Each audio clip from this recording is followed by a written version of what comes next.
They have ruined Election Day in the United States of America.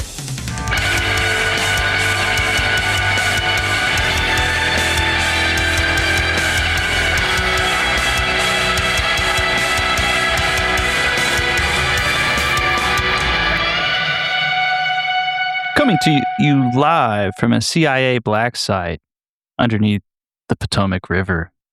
I'm Jared Holt, and with me tonight is Michael the Mule Hayden. Michael Hayden. Yeah, I've been a mule since way back when. Today we're talking about the film 2000 Mules.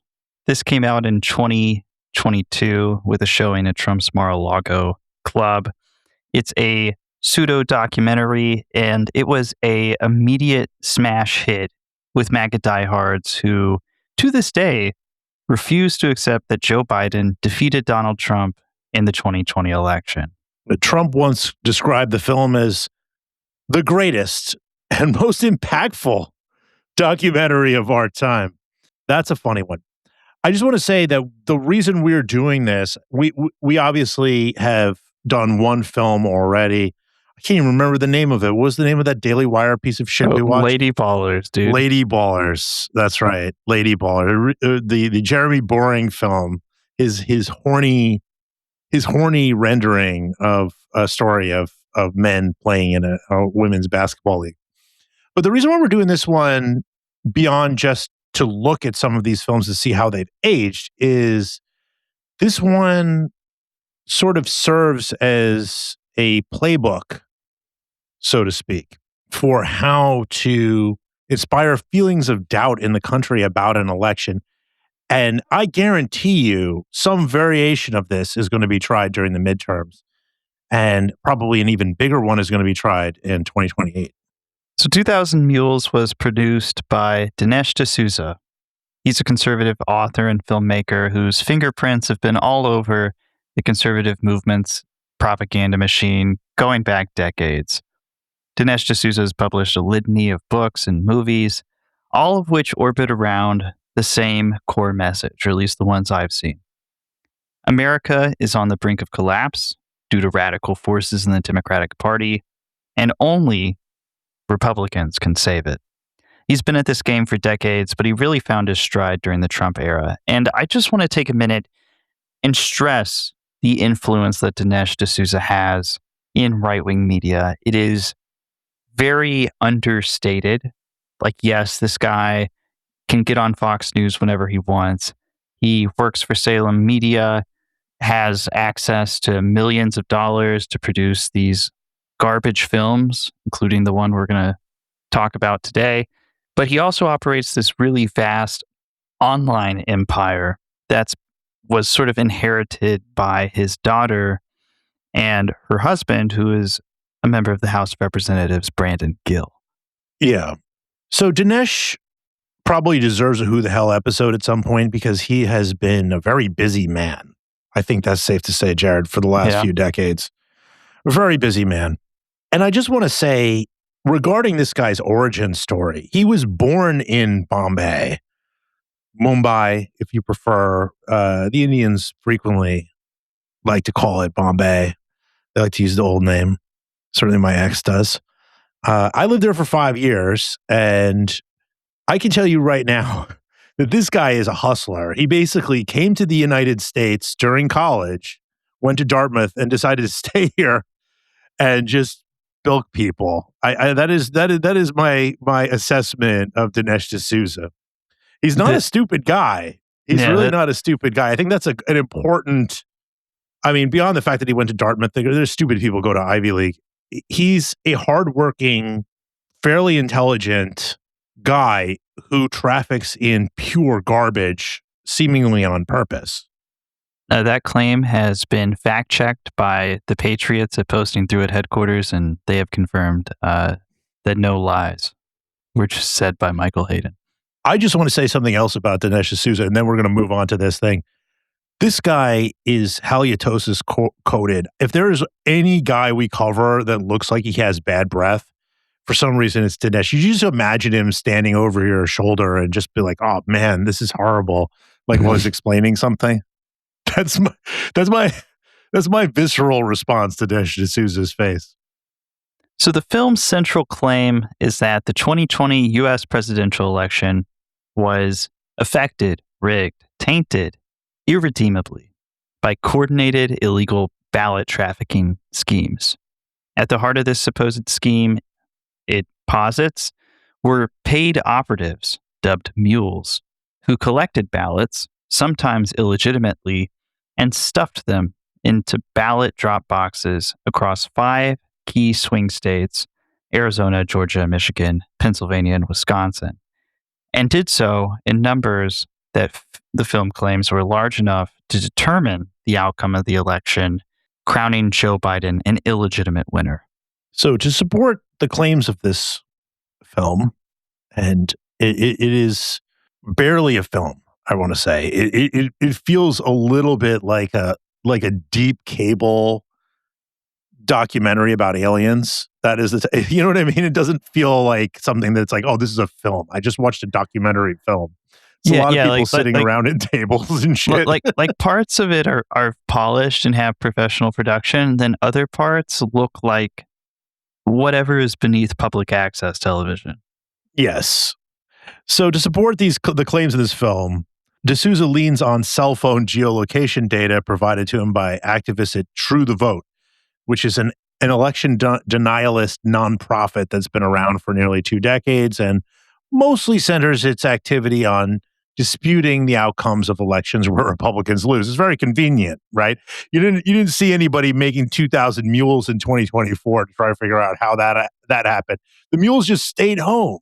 Either that or they were overcome. They got exposed by this film. Well, they got exposed, and that's why everything. Actually, now it's all coming together. Mules are a notoriously shy bunch. True the Vote spent $2 million to buy this data, which is an idea of how much fucking money is dumped on the right on garbage. And it also compiles surveillance footage of ballot drop boxes, claiming it corroborates the geolocation data. So you can take that summary, or you can listen to the hit song 2,000 Mules, which was debuted by friend of the show, grandson of the founder of Auto Trader magazine, Forgiato Blow. Like a thief in the night, they stole them votes. Like a thief in the night, they stole them votes. 2,000 mules on a mission. 2,000 mules on a mission, rigging elections. Like a thief in the night, they stole them votes. Like a thief in the night, they stole them votes. 2,000 mules. Dude, Who told him to sing? Why is he singing? USA went crazy on that one, dude. All of a sudden, he thinks he's like fucking Bob Seger or whatever. I just want to say this: like, he really seemed to understand the accusations that were made in this film, and he really felt the need to dramatize it, which is great. And I do wonder, Jared, if Forgiato Blow is part of the same CIA mission, or is he something different? Is he are true patriots trying to undermine the CIA strategy with Forgiato Blow? Yeah, like we discussed on the last episode, where all those right-wing influencers were claiming that USAID was responsible for the growth of rap music. Here's my counterpoint. Forgiato Blow, dude. You think the government could make that? Yeah, absolutely. So, like we said, this film was a roaring success for Dinesh D'Souza and its distributor, Salem Media Group. 2,000 Mules debuted in more than 270 movie theaters and would be viewed millions more times online. The film was shown at all kinds of Republican activist events, for local Republican parties, conferences, that sort of thing, across the United States. And right-wing activists would cite it by name as inspiration for their own efforts to attack the legitimacy of elections throughout the country, something that we continue to see playing out today. And just one example of this I want to bring up is folks may remember ahead of the 2024 elections, there was some hubbub about people who showed up outside of ballot drop boxes in Arizona armed and appeared to be patrolling these drop boxes. Yes. They were answering a call to action put out by an influencer who said she got involved and kind of came up with this idea after watching 2000 Mules. And those people were already kind of around, as we know, because there are people with guns around Arizona at every election now, going back a few years.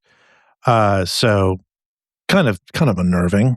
But efforts debut, the film came under intense scrutiny from fact checkers who noted that the core premise of 2000 Mules was a little flawed. There were, just some issues with it. An Associated Press fact check from around that time said the film relied heavily on faulty assumptions, anonymous accounts, and improper analysis of cell phone location data. It's almost as if, Jared, they saw what they wanted to see and what they were looking for and what they paid, which collaborators of the film paid $2 million to get. It's almost like they looked at this like, yep, it checks out. It better. It costs $2 million. Basically, this movie was a load of speculative conspiracy theory bullshit. So just a few points I want to highlight from various fact checks that were put out about this movie around the time. Computer science experts said that the cell phone geolocation data that the whole film hinged on, that True the Vote spent $2 million to buy, just isn't accurate enough to support the kind of conclusions they drew from it. In the film, they show maps purporting to show this data, and the sites on these maps shown in the film that they say, oh, there was a drop box here, and they went to these drop boxes, didn't match up with actual maps of where drop boxes were located. And one of the maps they showed appeared to be of Moscow, Russia. Wow. That's an interesting place. And then there was a 2022 interview that Dinesh D'Souza did with Washington Post writer Philip Bump, who's moved on from the publication, I believe. Where by the way, Philip Bump, all-time columnist name. In this interview, Dinesh kind of flounders around as Philip Bump tries to get him, tries to nail him down on some inaccuracies and shortfalls that the film contains. And D'Souza, as it goes on, just keeps pointing back to True the Vote, saying, hey, you're going to have to ask them. It was their data. I just went off what they told me, which is not a very strong case. And then ended the interview with this, well, I'm just raising questions, right? Law enforcement will have to prove all of this. I'm just making the case. I'm just presenting what I was told. So, weak shit. In addition to the thorough debunking it saw in the press, the film also elicited a lawsuit from a man who had featured on screen and identified as a ballot mule who committed a crime, Jared. The lawsuit didn't go well for D'Souza and Salem Media Group. In May of 2024, Salem Media Group pulled distribution of 2000 Mules and issued a public apology to the man who sued them over the film, which stated that the company had relied on representations made to us by Dinesh D'Souza and True the Vote. Later that year, D'Souza also issued an apology to the man who sued him. He said, quote, I now understand the surveillance videos used in the film were characterized on the basis of inaccurate information provided to me and my team. If I had known then that the videos were not linked to geolocation data, I would have clarified this and produced and edited the film differently. Which is a hell of an apology, because as you'll hear when we go through the film, that is the fucking premise of this thing. It's the raison d'etre of the whole thing. True the Vote pointed blame back to D'Souza and his team, saying they didn't have control over how the film was edited. But despite all of this, and the fact that the book version of this film was pulled off the shelves due to unspecified errors that supposedly made it through editing and got printed in books, Dinesh D'Souza, True the Vote, they maintain that the central premise, the core idea, okay, but the vibe of 2000 Mules is true. Even if like what we said maybe wasn't true. Yeah, I mean, that's because the whole thing is an imitation of science, right? It's we've got this scientific knowledge that proves that the 2020 election was stolen, and it exists to have something to point to that says, here's how the 2020 election was stolen, and here's some fake science in between. That is the reason why this is. And they say, well, that's actually, the premise is real. The premise is whatever. The premise of the film was just to create something to sort of fill in the gaps there between that feeling like it had to be wrong and etc. So you can't get this movie from Salem Media Group anymore, but copies of it have been ripped and re-uploaded across all kinds of social media sites, which I feel is a testament to its impact on right-wing media. The copy we viewed today was uploaded in full on Rumble, where that single upload had nearly 30,000 views on its own. Shout out to the Rumble channel we found our copy on, called Gitmo TV Tribunals for Justice. Feels like somebody who would have very strong opinions about Benghazi. Yeah, it seems like a pretty normal person, normal account. Well, guess what, guys? Remember I mentioned they may imitate this playbook in 2026, 2028? Well, True the Vote is currently producing another movie. That's right. It's time for more mules. Maybe it's 4,000 mules this time. Maybe it's 12,000. Yeah. Maybe it's 20,000 mules. Yeah, from some reporting in Wired, it sounds like they're going to try to get this out before midterm elections. Yeah. And also, they're artists, so, you can't make them work beyond, it'll come in time, Jared. And I think it's also valuable to revisit this film today because it is like what the people running the U.S. government believe. So, yes. Yeah.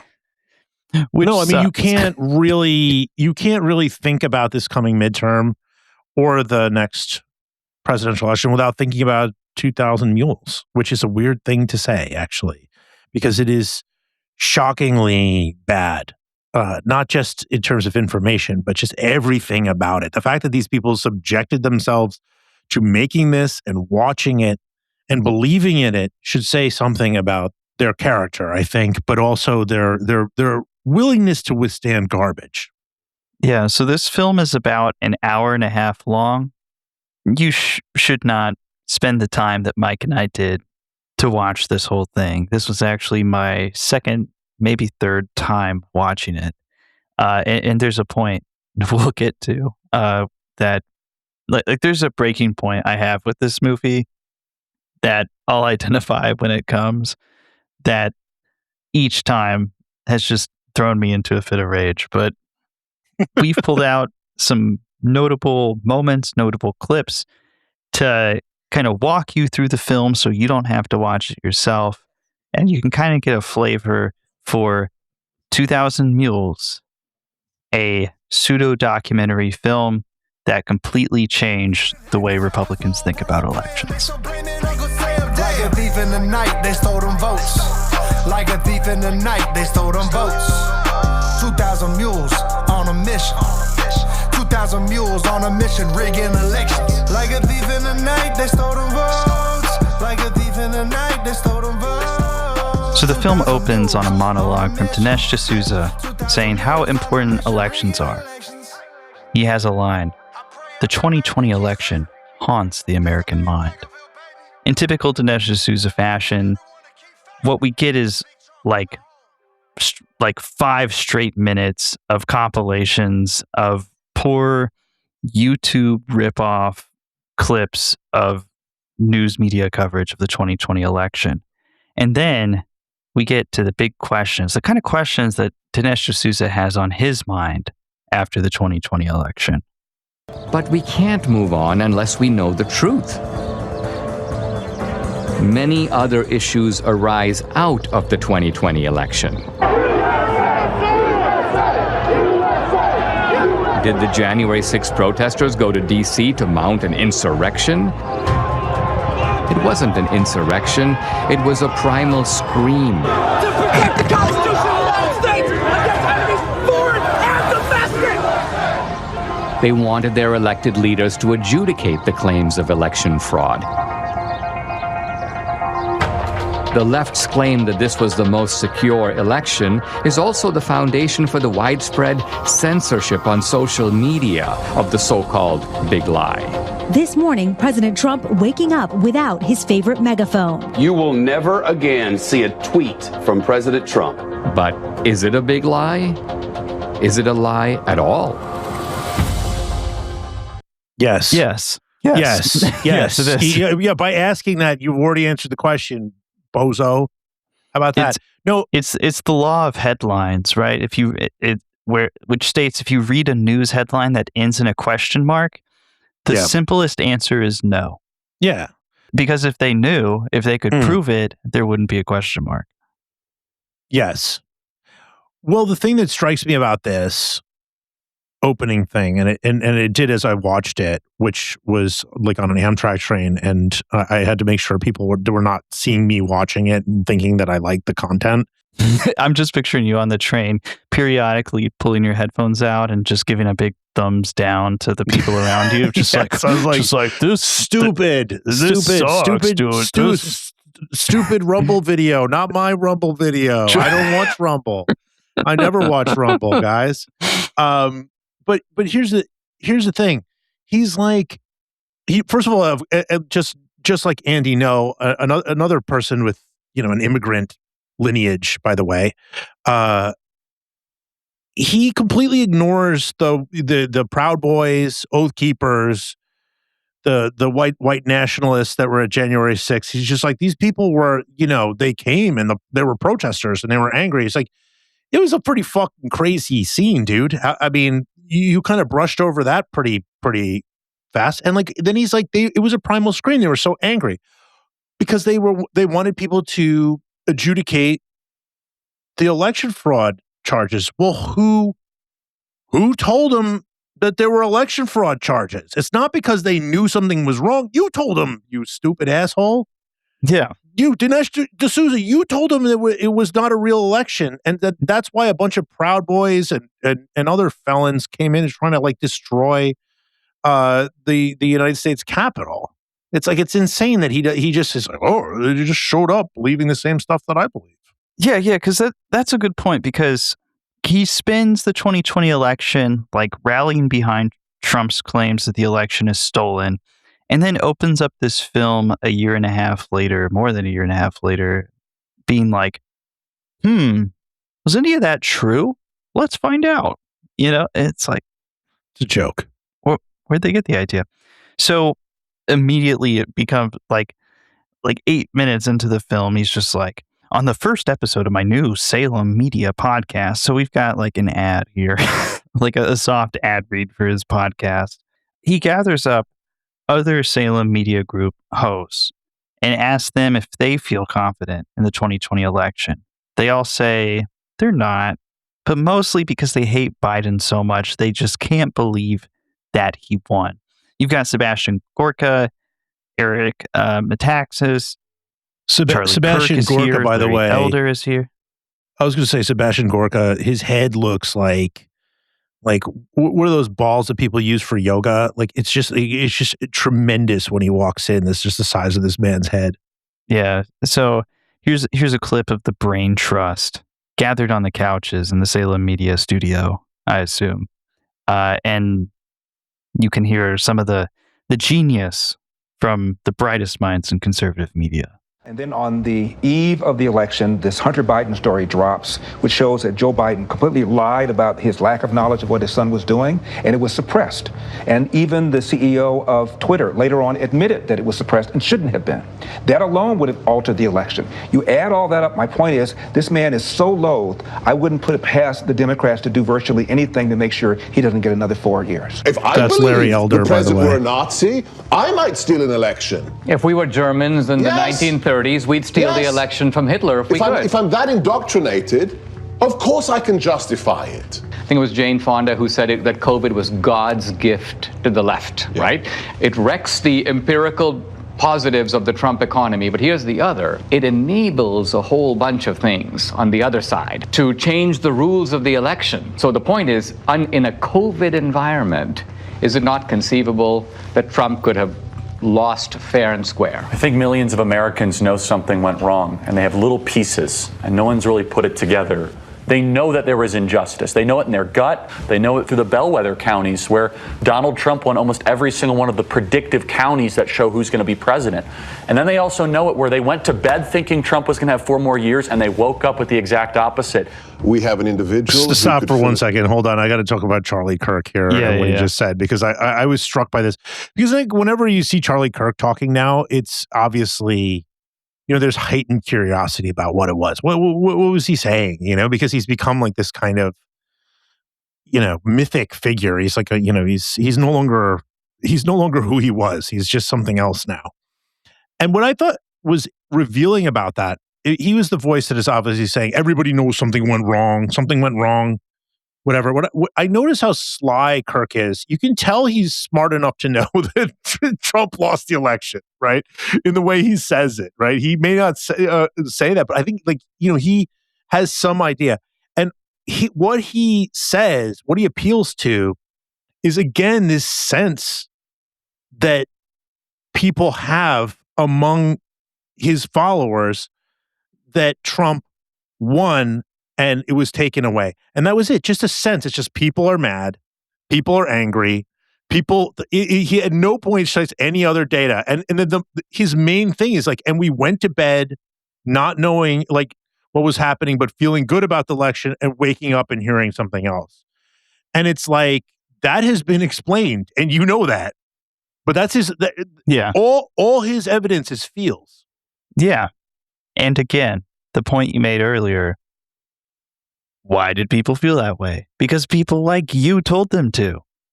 Bozo. So that little segment ends with Dinesh D'Souza questioning, why aren't Republicans doing something about this? How come Republicans are afraid to broach this issue? Then we cut to a scene where Dinesh D'Souza's at home with his wife, Debbie D'Souza, and they're just having a casual conversation, as you do, around the kitchen island, talking about how, Democrats have stolen elections before. And then she says, hey, you should call Catherine Engelbrecht, who leads True the Vote. And my question that I have written down in my notes here is, why the fuck is Debbie D'Souza even in this movie? Well, we know it's not documentary. They've staged, it's his wife. So we know they've staged this conversation. This is a conversation, this is a little play that they're putting on. And that's the real question, is why did they feel they need to do a little play of their marriage for us? They need to do a little performance. They want, this is what we're like. This is what we are like, to you, at least. You will not see the real us, but this is what we're like, script form. So Dinesh whips out an iPhone that looks like it came out in 2016 and calls Catherine Engelbrecht, who tells him they're working on something big, but she can't discuss it over the phone, before she then proceeds to explain what it is over the phone.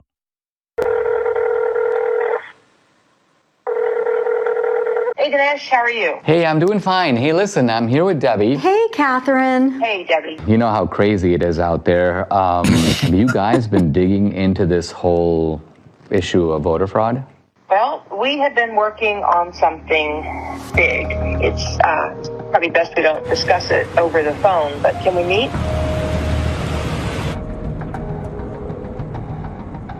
I've been working with Greg Phillips. I don't know if I've ever introduced him to you, but he has a deep background in election intelligence. He's worked projects all over the world. He's a massive 30-year experience. We decided to test a hypothesis, and we went really big.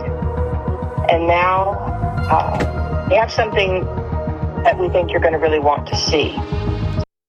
This is like fucking 90 Day Fiancé. It's like the same level of realness. So Dinesh D'Souza and his wife, for some reason, also still there.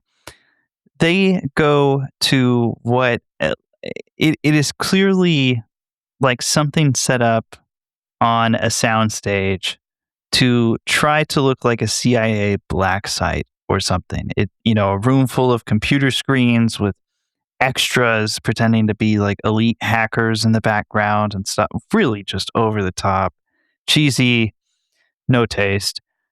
And it's here we get our first glimpse on camera of Greg Phillips, who is the mastermind, is presented as the mastermind behind this new True the Vote data. And Greg Phillips, more recently, was helping lead FEMA, the disaster response agency, until CNN reported out some comments he made on a podcast claiming that he was involuntarily teleported. According to Greg Phillips, during those podcasts, he said that he and his car were once teleported 40 miles away to a ditch near a church. This motherfucker teleported. My read of that, he crashed his car into a ditch and woke up and was like, whoa. Another time, he says this happened on more than one occasion. Another time, he was teleported 50 miles away to a Waffle House in Rome, Georgia. Damn, son, where'd you find this? And the best part, I forgot to put this in the notes, but when questioned about these comments later, he pointed to biblical miracles to be like, bro, anything can happen. Like fuck around and teleport right now.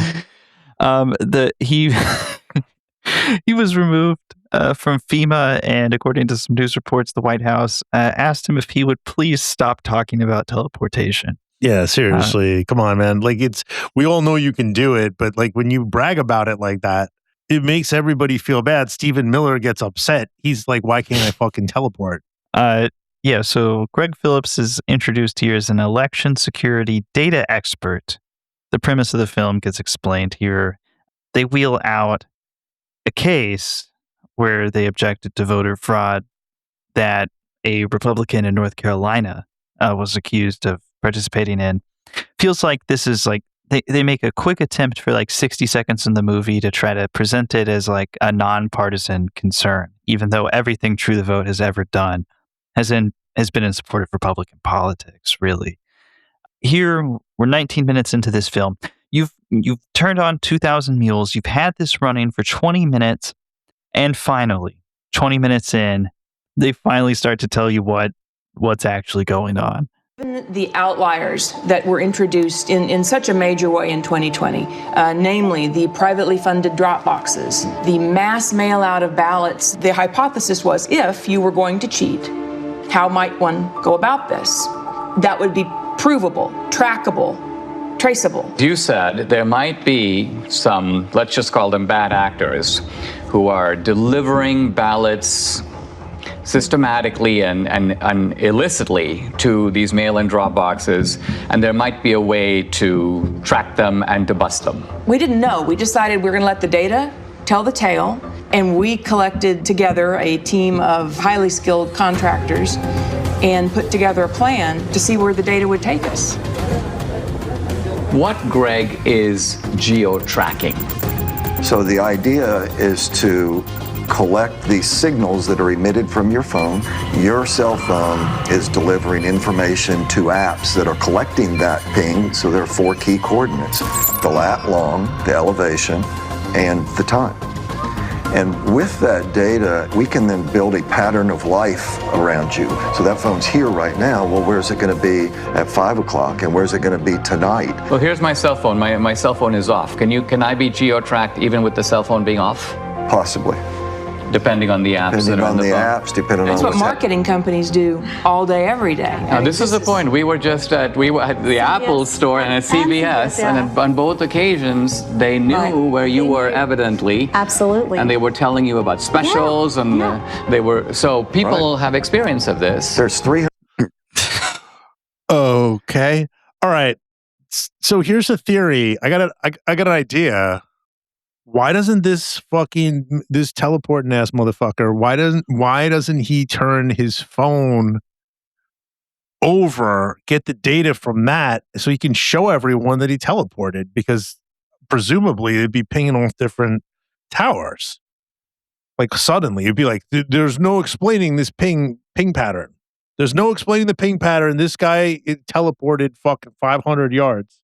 Do we think that Posting Through It listeners could scrounge up another $2 million to see if Greg Phillips can prove he teleported? I feel like if they could get $2 million for the show, the other needs are higher. I feel like the other needs are higher. That's fair. That's fair. We could build a whole podcast network with $2 million. But yeah, no, I mean, this guy, it's funny because I was thinking about that. I was like, what would prove his theory that he teleported? And I was like, I can't think of anything. And then he mentions this cell phone data, and that might be his way to do it. So Greg Phillips spends some time talking about this cell phone geolocation data, goes off on this aside where he notes that the government used cell phone geolocation data in January 6th defense case, prosecutions against Capitol rioters, and then throws out this line where he's like, but they must have been tracking the defendants ahead of time. I don't know. They could be no other explanation. They spend a lot of time, like several minutes in the film, trying to sell the legitimacy of this cell phone tracking data, which I will note here, according to expert sources that contributed to fact checks and stuff that I've read ahead of this episode, is accurate to about 40 feet, right? It's pretty accurate, but not so specific that you can say for sure this person went to a drop box. And it's most effective. It's like, let's say you're trying to prove that somebody was a serial killer, Long Island serial killer or whatever. And it's like, well, he pings here and then he pings off the Verrazano Bridge. You're following you can follow the path of someone driving to establish their whereabouts at a particular time, something like that. But you can't necessarily establish where he was on the bridge. Yeah, like the geolocation data in the Capitol riot cases, they can be like, they were on the Capitol grounds, but they can't say, and the data proves they went into Nancy Pelosi's office, right? It's not that precise. And another thing that experts noted is that the drop boxes in question, if you think about where those were, libraries, post office, city hall, these are locations that people could have frequented for completely legitimate reasons, right? If it's a Dropbox at a library, maybe somebody goes to the library several times a week. I don't know. Maybe someone had to pee. Yeah. So they explain the methodology for a bit. This goes on for a few minutes. They keep insisting they were trying to eliminate false positives. Again, this film is titled 2,000 Mules. It is not until 26 minutes into this 1.5 hour film, you are a third of the way through the movie, when you finally hear what a mule is. 242 mules. Now let's pause for a second. What is a mule? They're 26 minutes in, and they're like, and Dinesh D'Souza's like, wait. Did we ever explain what we're talking about yet? But without the visual of him saying it, and you just hear the voice, it literally sounds like he doesn't fucking know. It sounds like he's like, 246 mules. What's a mule? Like, he's trying to figure out what this whole film is about. Well, mules are not a thing. This is a drug mules. This is a term that True the Vote has come up with, and yes, as you noted, it's got a sticky name though. I will say that I do think part of the factor of this film success on the right is it sounds fucking, it's like, oh shit, 2,000 fucking mules. We don't know what it means, but we're gonna say it. When we started the project, we had to figure out how are we going to describe the individuals and the elements involved. And to us, it felt a lot like a cartel. It felt a lot like trafficking. It can be trafficking in drugs, trafficking in humans. In this instance, it's ballot trafficking. And so we began to use that vernacular. A mule is, by our definition, a person that is involved in picking up ballots from locations and running them to the drop boxes. So you have the collectors on the one hand, you have the stash houses, which are the nonprofits, and then you have the mules that are doing the drops. What do we know about them? Who are they? Well, first let me say, this is not grandma out walking her dog. Bad backgrounds, bad reputations. We've had, encounters with several that are, not terribly positive. Violent guys. Can be. This is some shit they came up with. They were like, all right, folks, we got people dropping off ballots at the drop boxes. Kind of like drug cartels. Are they violent? Some of them. Are they dangerous? I don't know. They could be. Also, I can teleport. Did you know that? The thing is, it sounds fucking tough. That's the thing. It's like 2,000 Mules. It sounds like it's great because it's just pure cartoonish bullshit. It sounds like it popped out of somebody's head on LSD. It's fucking, 2,000 Mules. Like what does that even fucking mean? But like, it is something, once you have a phrase that has a little stickiness to it, it's something you can just infuse with whatever you want. So in this case, the 2,000 Mules is just whatever. That's the only way Trump could have lost, is because of this thing that we just made up. So they also, of course, because like a signature of Dinesh D'Souza's films is that he doesn't know when to stop. He's always like, he starts with something and then he's like, and it's also this, and it's also this, and it's also this, and it goes on too long, and it always goes past the point of being ridiculous. But so they do this, and they're like, we've got people dropping off the ballots, and they're kind of like a drug cartel, and some of them, who knows, maybe they're violent. Ooh, bad dudes, not good dudes. Don't want to be caught around a mule. And then they're like, and also Antifa. They're Antifa as well. Yes. And they're violent Black Lives Matter protesters as well.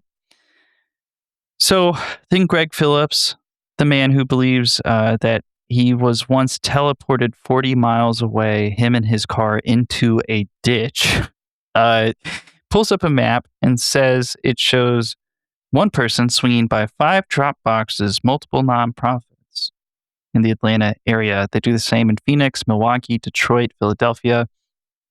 He claims that some people in Detroit went to more than 100 drop boxes.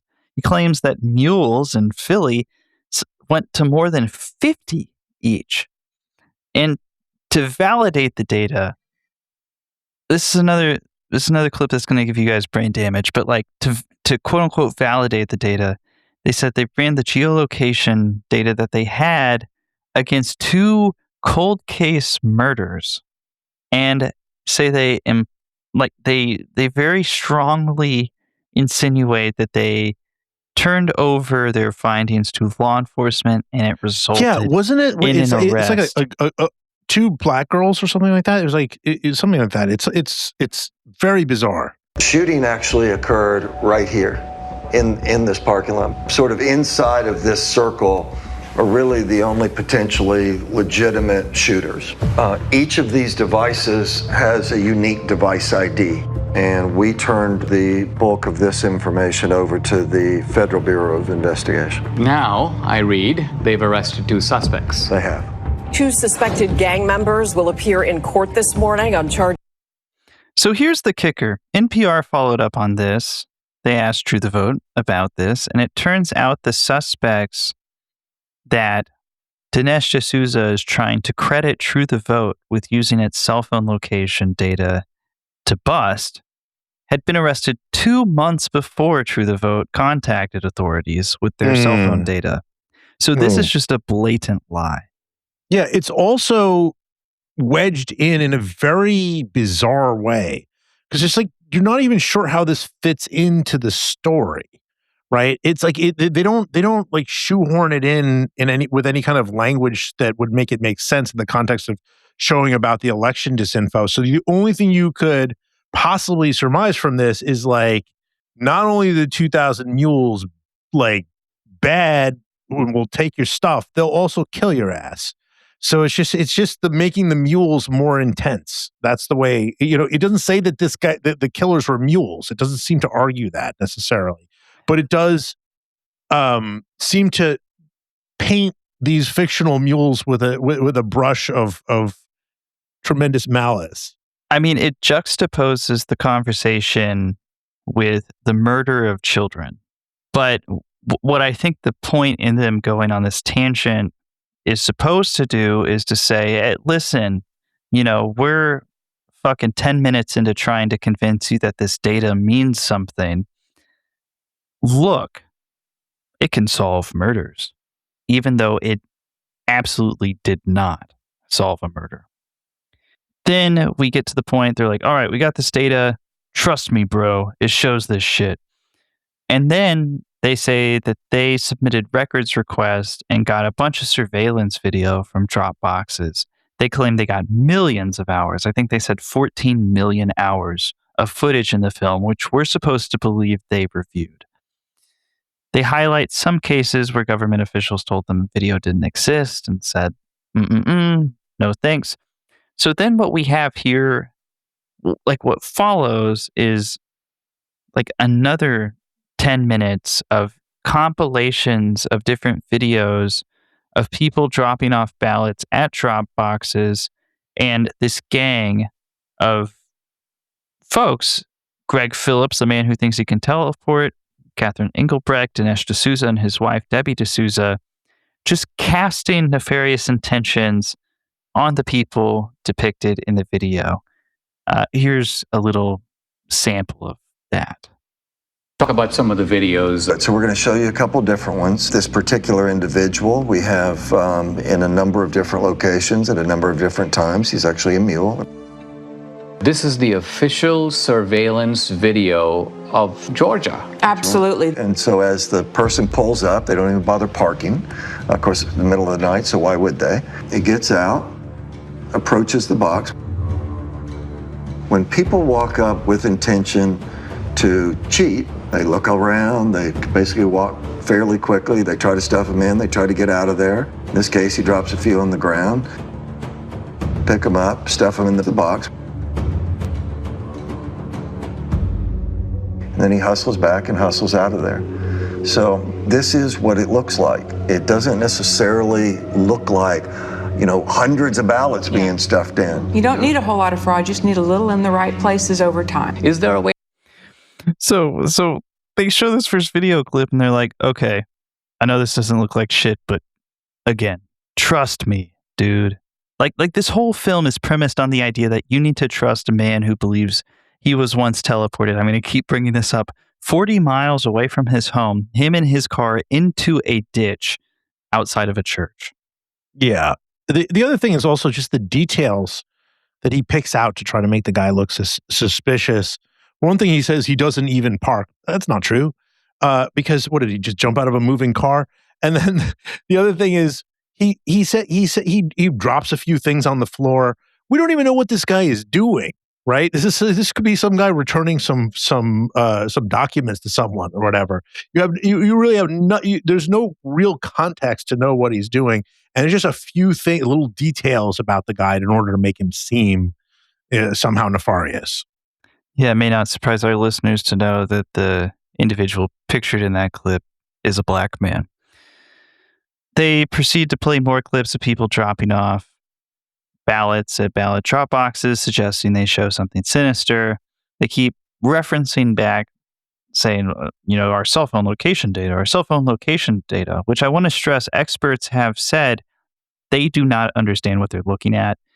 I just want to play this one clip where they talk about somebody shown in Dropbox surveillance footage dropping off ballots wearing gloves and talking about that as if there's evidence of anything. Look at Interesting thing about this person is the device seems to live in South Carolina. So this person isn't even from Georgia. She was here during both election cycles, but is not a resident of the state. But as she approaches the drop box, she never looks at the trash can, right? She's looking the other way. But the other thing she has is she has gloves on. What one of our analysts noticed was these surgical gloves only appeared from December 23rd forward in the runoff. So we didn't see a lot of them previous to December 23rd, and we couldn't figure out why. And then it just dawned on us, well, on December 22nd, there was an indictment handed down in Arizona for people that had stuffed ballots, and the way the FBI nailed them was fingerprints. And then lo and behold, the next day and days forward. So this video is now from the Georgia runoffs. This is January of 21. Gloves, dude.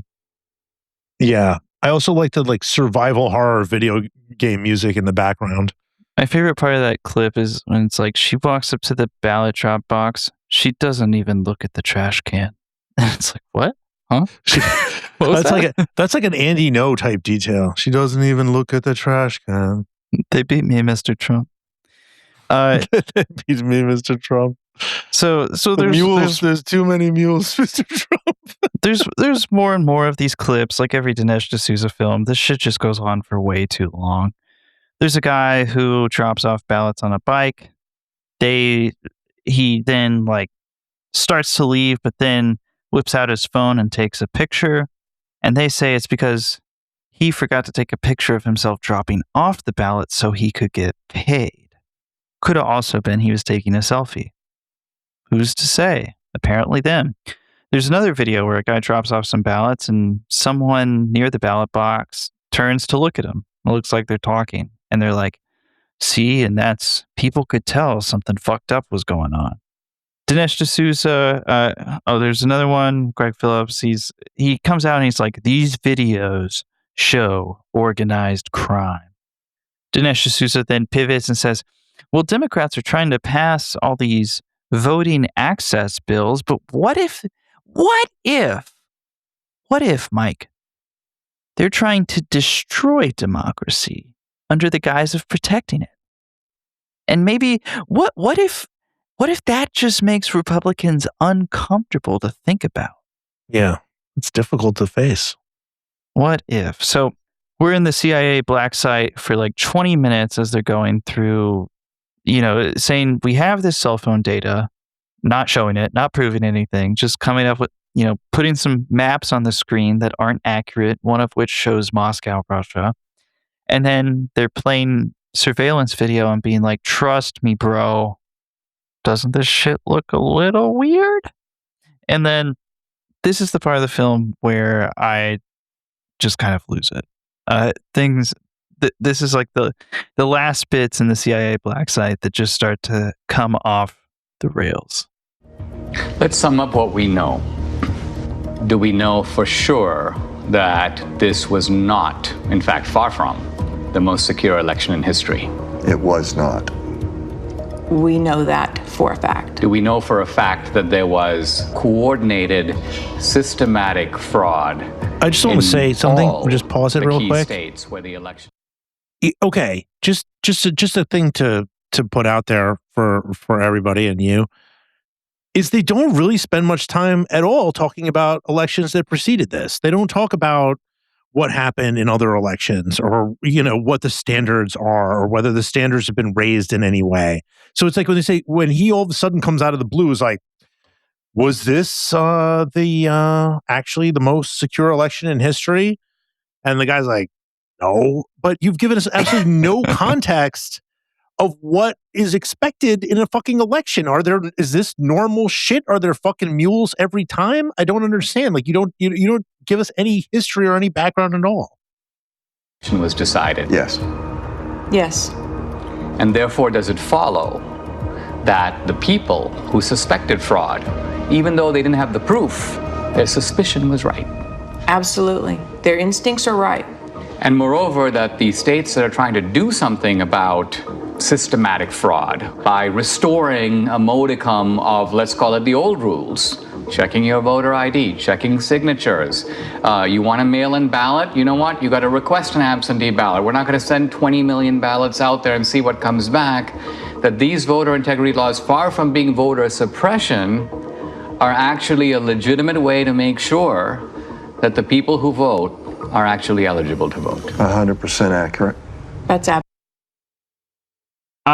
There's a lot of stuff I want to say here, but I just want to say that Anybody who watched this film and walked away convinced is stupid.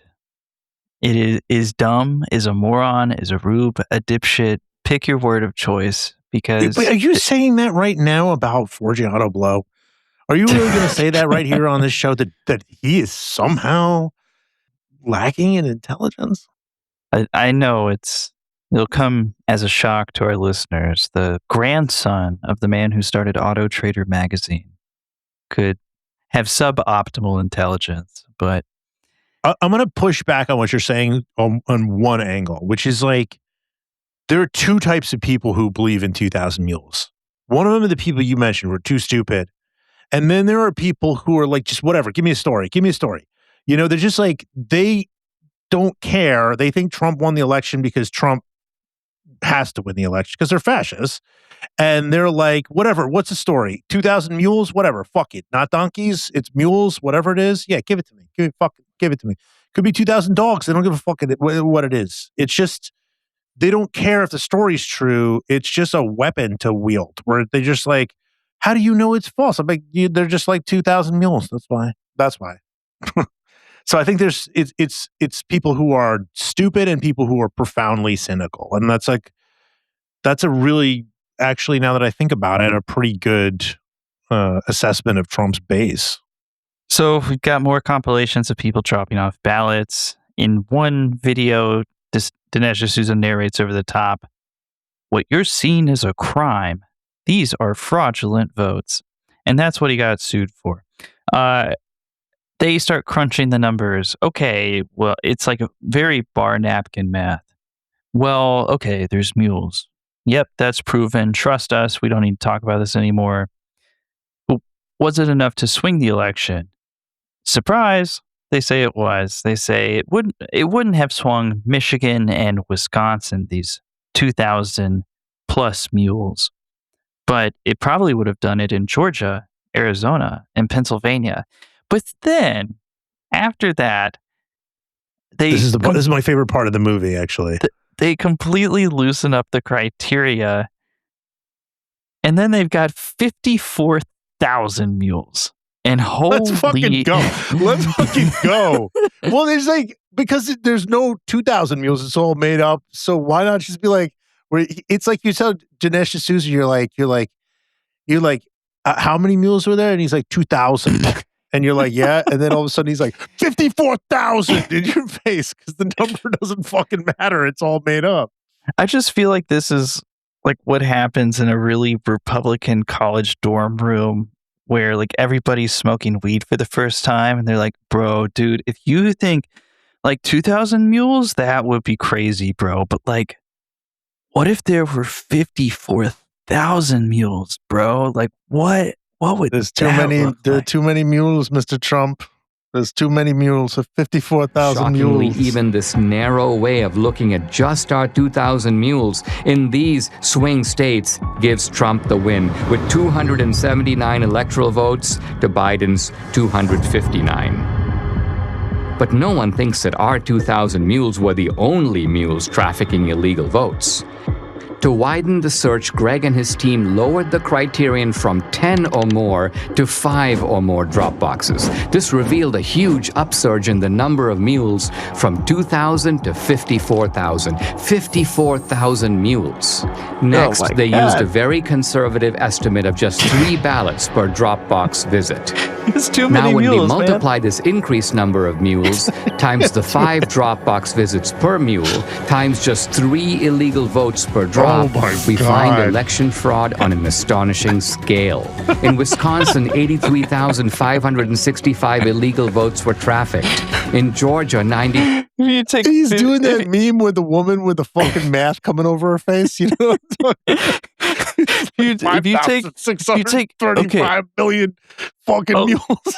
Okay, so if you take 54,000 mules, bro, and you multiply that a few times, it's astonishing. Yeah, it is very much dorm room stoned. It's like not going to do the math, but you can picture it. And damn, I just want to say to all the PTI mules that have made it this far in the episode, thank you. Thank you for listening to this. You're true PTI mules. Patriots. Patriot mules. So after this bar napkin math, we're 52 minutes, about 2/3, a little less than 2/3 of the way through the film. I marked this in our notes, and we're going to fly through the rest of this here because this is where there is no more new information about to be presented in the film. Nothing else related to the mules, nothing else related to this geo-tracking data. You're 52 minutes into the film. You are about to hear no additional information about what it has presented under the insistence of essentially, trust me, bro, this guy who a couple years from now is going to claim that he was involuntarily teleported to a Waffle House in Rome, Georgia, 50 miles away from his home. I can't with teleporting. Okay. This guy knows what he's talking about. Dinesh takes Catherine Engelbrecht back to the Salem media panel, which is clearly, they're all wearing the same clothes. This is clearly filmed on the same day. And let's just bang it out. Let's just bang 2,000 mules out. We've only got this camera equipment for 4 days. You just bang it out. So they go back and they ask them, hey, I know that, 10 minutes ago when we called scene on the first segment, you said you weren't so sure about this, but now, what do you think of all this evidence? During this, Charlie Kirk accuses a random woman of a federal crime. Thought that was it's interesting. No follow-up there. Saying Charlie. He's just like, that's a crime. And it's like, wow, okay. They, of course, take everything that Dinesh D'Souza and True the Vote have presented at face value and astonishingly are immediately convinced. To his credit, Dennis Prager seems to be the only one who's raising any real questions, even though it's still clear that he's there for a reason, right? He's like, Dinesh, I gotta ask a few questions for just for my dignity. Is it okay? We'll go with this bullshit, but I gotta ask a few just little questions how do you know it's 54,000 mules? Could there be more? Could there be fewer? What if it was 108,000 mules, bro? Yeah, could be. Here's a quick sample from the Brain Trust in this part of the movie.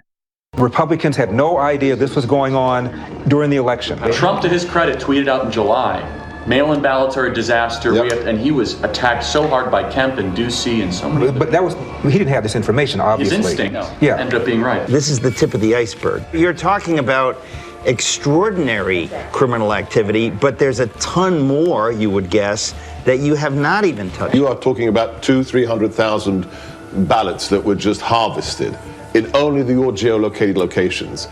But you are talking, what, 5% of America? Less. Less than 5%. Okay. So the case closed. Sorry, gentlemen, lady. Case closed. All right, so when Gorka says it, it's true. Yeah. Then the rest of this movie just kind of bounces around through different things. They wheel out some reporting about claims from an anonymous whistleblower that were made to Heather Mullins, who is a independent journalist, she calls herself, who last year was hired as the Pentagon correspondent for the pillow guy, Mike Lindell, and his Lindell TV streaming platform. I should say also that the anonymous person is filmed in the kind of shaded way to try to protect their appearance, but the film is so poorly executed that you're just spending long periods of time with just the shadow face and nothing else going on the screen. It's extremely tedious, if not terrifying, actually. Yeah. This source says Republicans knew ballot boxes were being stuffed, but did nothing. Then we've got a second anonymous source, billed as an informant, who supposedly talked to Greg Phillips. And I just want to say, this part of the film, this quote-unquote informant specifically, absolutely reeks of complete and utter bullshit. This person claims that they were themselves a ballot mule who dropped off hundreds of ballots and were specifically instructed to take them to a box where there weren't surveillance cameras around. That person said that elections were fixed. Then, this film needs some legitimacy. It can't just be like weird conspiracy people and right-wing media folks. So a guy from the Heritage Foundation rolls up in a suit, starts talking about election fraud. This is the mainstream GOP argument against absentee and mail-in voting. It says the voter rolls are full of out-of-date information, making them ripe for would-be fraudsters. Basically, this is just the guys in suits portion of the film. Then they turn to Wisconsin, where they say old people in nursing homes were casting ballots despite not being legally competent. Maybe they had dementia or whatever. Say they're intimidated and coerced by nursing home staff. Then the Heritage Foundation guy says that trying to stop election fraud the way they want to, which is by making it harder to vote, actually protects the most vulnerable people in U.S. society, since fraudsters target them in their schemes. Which gave me a break. Yeah. There was something about this earlier, if you recall. They meant I think the teleporting guy was basically like, some people want to do things the old way, implying that like weird voter or ID cards or whatever are something that had existed in the past, right? Like it's almost like oh, we want to go back to the old way of using like these ID cards that have never existed. Then somebody from Capital Research Center rolls up, directs attention to 501c3 nonprofits, who says a lot of them get involved around elections, even though they're not supposed to. And he kind of muddies the issue here, right? Like a 501c3 cannot endorse a candidate or donate to a candidate, but they can support a cause like voter turnout, right? Sort of a gray area. A lot of nonprofits operate in there. Also brings up private donations to election offices made by people like Mark Zuckerberg, whose foundation donated a bunch of money to election offices to support an increased number of ballot drop-off boxes because the COVID-19 pandemic was happening, right? And they argue this would have only benefited Democrats somehow. Dinesh D'Souza says Trump predicted it, and we must confront the reality. Democrats stole the election. And then this film ends. It's the last little bit I want to play from 2000 Mules, because the last 10-ish minutes of this movie end how every serious documentary ends, by the people involved incessantly telling you that everyone is going to say that their movie is full of shit, but it's actually awesome. Before you play that, I want to note how much time is spent in this film with just Dinesh talking with a bunch of his friends in right-wing media. It'd be like, let's say I'm doing a documentary. It's like you and Bob Silverman and Madeline, and we're all like in Hannah, and we're all in agreement about something, and we keep going to this panel to just reinforce the story that I'm telling, for which I have no evidence. That is essentially what this is. Am I wrong? There's at least 3 turns where it's just him talking to his friends. Yeah, and they're all just going, so true, so true. Trump pardoned ally comes out with questionable movie. I predict right now they will say, what on earth is a conservative doing tracking private citizens? Gee, how dare, what is Dinesh D'Souza doing to voters at 3 a.m.? In fact, that'll be part of it. Intimidation will be the word. Right. The word will be intimidation. They'll say no person is safe. Communities of color are being tracked. People in black neighborhoods are now going to have to fear for their life that their cell phone pings will be paired. And this is Jim Crow 2.0, Dinesh, is what it is. I disagree that this is not going to be compelling enough. This is a smoking gun. This is O.J. Simpson being seen leaving the scene of the crime. I don't care how partisan you are. You can't dismiss all of this. How do you explain somebody going to a whole bunch of different drop boxes with a whole bunch of different ballots on the same night at 3:57 a.m. in the morning? How do you explain that? That alone. I'm sorry. I think a whole bunch of people in this country are going to go, oh my God. I think that if every American saw that, I think I think it would move the needle. However, their ability to keep their side ignorant is total. It's going to be impossible to keep a lid on this thing. Well, this movie is an Overton window moment, right? So documentaries can do this every once in a while. Michael Moore did it. He moved the Overton window on many different topics 20 years ago. Al Gore did it with climate change. It'll happen, as Ernest Hemingway said, gradually and then suddenly. Because it's not just how many people are going to watch this film, it's who's going to watch it. It's going to be lawmakers. It's going to be people that work for the Bureau. It's going to be someone somewhere with a conscience that has power and to say, this is a problem. It can't be dismissed. It can't be dismissed. They have ruined Election Day in the United States of America. That's provable. And that's enough for me to fight the left with every fiber in my body. Does he still have fibers in his body, or should I not say that? Isn't he done? Isn't he dying? He's almost dead. Okay. Well, thanks for the fight. In any case, what I was going to say about that is I can't imagine a situation where anyone would tolerate a work of any kind telling you directly what it hopes you will think about it, unless it is something just that exists purely for it's not even propaganda purposes. It exists to fill a vacuum of evidence needed. I mean, who would tolerate? Who would tolerate? In the middle of this podcast, we're like, well, it was a brilliant job. I think you were particularly good. I really liked a few moments of yours, and I think people will come away saying, "It's." I mean, on its face, this is giving away the game. They don't. It's not even an attempt to even do anything. No, Charlie Kirk gives it away totally when he says this will move the Overton window, right? He's just like, if enough people see this, and if enough powerful people see this, it's going to create space for us to make all kinds of bullshit claims like this. That's what he's saying here. Yeah. The other give away the game thing there is when they talk about what they expect people to say about it, right? Yeah. There's like, oh, they're going to say this, they're going to say that. What they're repeating there is like stuff they know they're doing. They all know they're participating in a confession hour.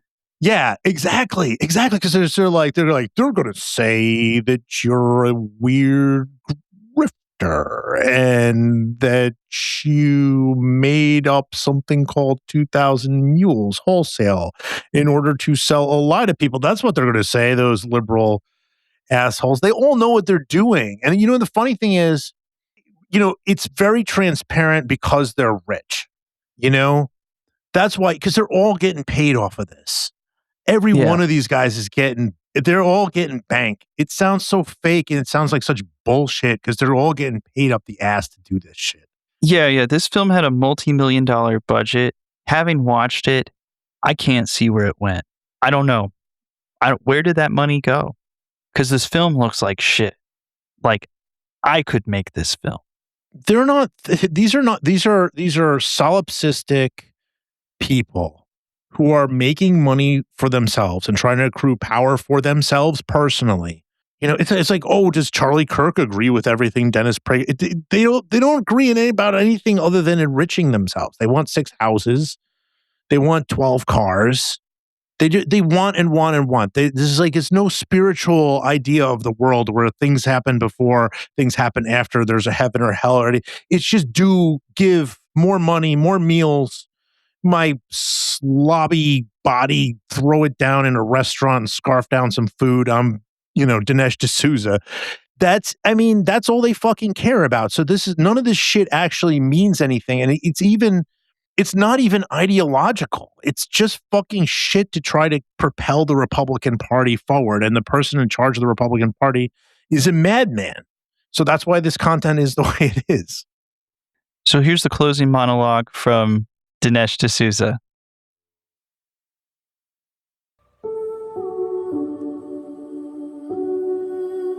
I just want to know we have a sad Star-Spangled Banner. Yeah, thank you for including that.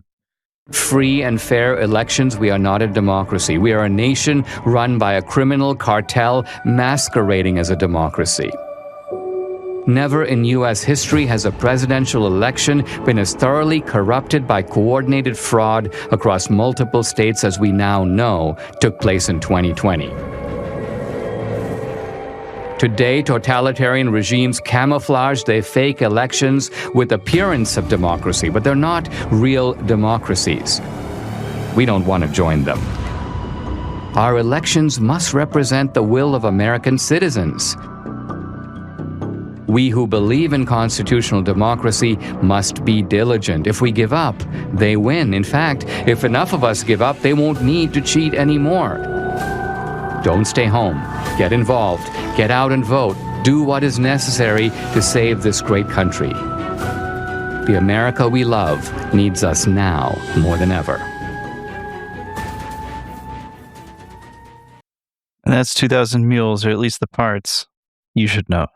You should know about. What a shameless person. Shame on you. Someone should throw a fucking shoe at this motherfucker. That is disgusting. What a disgusting film to make. And I mean, it's just like, and to be able to just like walk outside and be like, doo-doo-doo, that's my life. I just made up a bunch of fake shit. And, you know, with a straight face looked at you and told you it was fake. And again, this guy went to a fucking Dartmouth, dude. He's not stupid. No, he came to America and was like, damn, these people fucking believe anything. I'm not leaving. And stayed here and became, as I said at the top, one of the underappreciated masterminds of contemporary right-wing media. People will point at Steve Bannon all day. They'll point at Trump himself. They'll point at the early blogosphere, Fox News. But Dinesh D'Souza deserves a lot of credit, and I don't mean that in a kind way. Yes. Yeah. No, I think you've convinced me with this because I don't know what I expected when I watched it. I guess it was, let's put it this way. I think the basic things I would have imagined were there, right? Like just a bunch of fake crap about election stuff. But it's so much more sinister when you encounter it in this context than just reading about it. Like actually watching it is a different thing because, as you said, it does insult your intelligence repeatedly. Yeah, I think I said that about 100 times in text messages to you as I rewatched it. Yeah, I mean, it does. But also just these shameless grifters, these Charlie Kirk, Dennis Prager, Sebastian Gorka, just looking directly in your face and just telling you something that is completely made up based upon this concept, this 2,000 Mules concept, which is just a fake phrase. Yeah, it's just complete bullshit. They know it's complete bullshit. And at the end of the film, they all but admit it's complete bullshit. But like we noted at the top, this film had the impact of radically transforming the way not only Republican leaders, but the thousands and thousands of Republican activists across the United States think about elections. And these arguments have appeared time and again as Republicans try to advance more restrictive voting laws, as Donald Trump begs the Supreme Court to let him ban mail-in voting. This stuff's going to keep coming up. And this film is, unfortunately, an important one to understand in the context of whatever the hell is about to unfurl in 2026 midterms and the 2028 presidential election.